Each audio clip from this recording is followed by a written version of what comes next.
Bonjour tout le monde, c'est Mehdi, ça me fait très plaisir de vous retrouver pour cette nouvelle vidéo.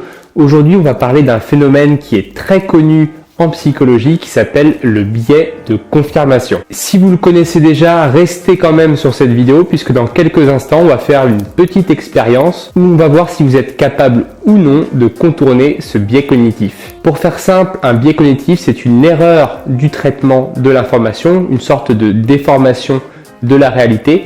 Il en existe des dizaines en psychologie et dites-le moi dans les commentaires si vous voulez que je fasse d'autres vidéos sur le sujet. En ce qui concerne le biais de confirmation, eh bien c'est la tendance qu'ont les individus à prendre davantage en compte ce qui va venir confirmer leurs croyances, leurs hypothèses, et à l'inverse, ils vont mettre de côté, ignorer tout ce qui viendrait contredire leurs croyances et leurs hypothèses. Prenons l'exemple d'un croyant, eh bien, il va davantage considérer les éléments qui viennent confirmer l'existence de Dieu selon lui, et il va mettre de côté tous les signes qui viennent contredire l'existence de Dieu. Autre exemple, si vous imaginez que votre ami ne vous aime pas, votre petit ami, eh bien, vous allez seulement prendre en compte tous les signes de désintérêt de sa part pour confirmer votre idée et vous allez ignorer, vous désintéresser de tous les petits signes d'attention qu'il fait pour vous au quotidien. En effet, certaines de nos pensées, de nos croyances sont très solides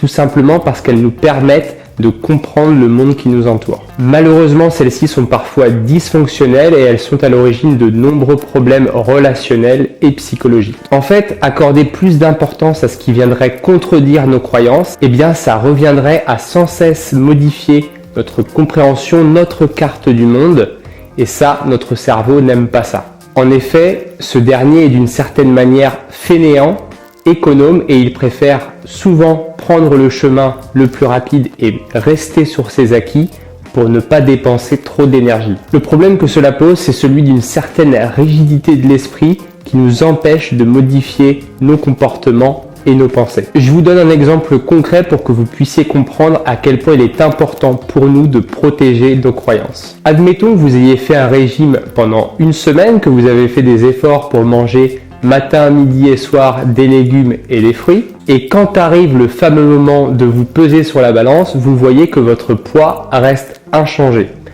Là, c'est la douche froide.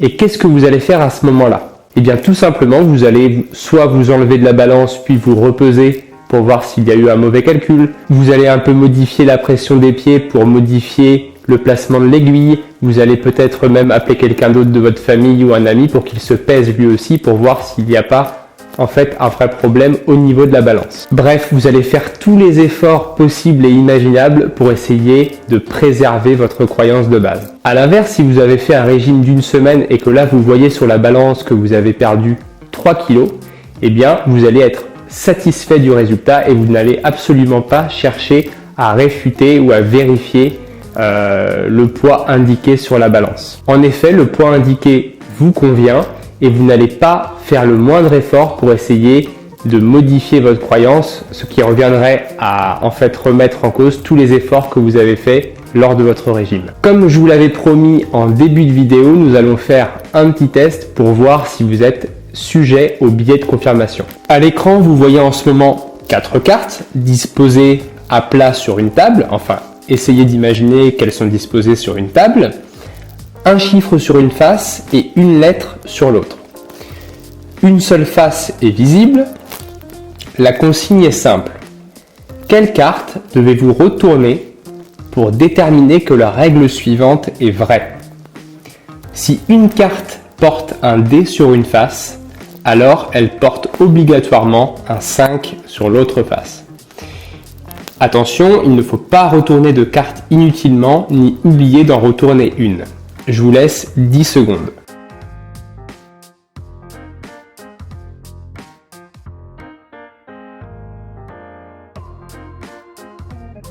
Je vous donne la réponse. Il fallait retourner uniquement la carte montrant le dé et la carte montrant le 7. En effet, s'il y a un autre chiffre que le 5 derrière le dé, alors la règle est fausse. En retournant cette carte, on cherche en fait à confirmer la règle.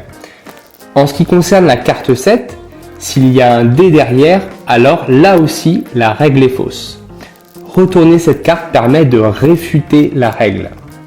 Les deux autres cartes n'ont tout simplement pas d'intérêt et ne permettent pas de vérifier la règle énoncée. Si vous avez trouvé la bonne réponse, félicitations, puisque seulement 20% des personnes qui passent ce test retournent les bonnes cartes. En effet, la plupart des personnes retournent uniquement la carte D et la carte 5, puisqu'ils cherchent seulement à confirmer leur croyance en retournant les cartes qui présentent les éléments présents dans l'énoncé de base. Ce test s'appelle la tâche de Wesen et porte le nom du psychologue américain qui a été l'un des premiers à travailler sur le biais de confirmation. Alors la question qu'on peut se poser maintenant, c'est en quoi la connaissance du biais de confirmation peut vous aider au quotidien. Eh bien, prenons l'exemple du signe blanc. Vous êtes d'accord avec moi que si vous vous promenez dans les lacs ou dans les environs dans notre région, vous allez voir seulement et probablement que des signes blancs. Si on part de ce simple constat, on pourrait se dire qu'il existe seulement sur la planète que des signes blancs. Mais si on se promène un petit peu plus loin, par exemple en Australie ou en Nouvelle-Zélande, on peut s'apercevoir qu'il existe aussi des signes noirs.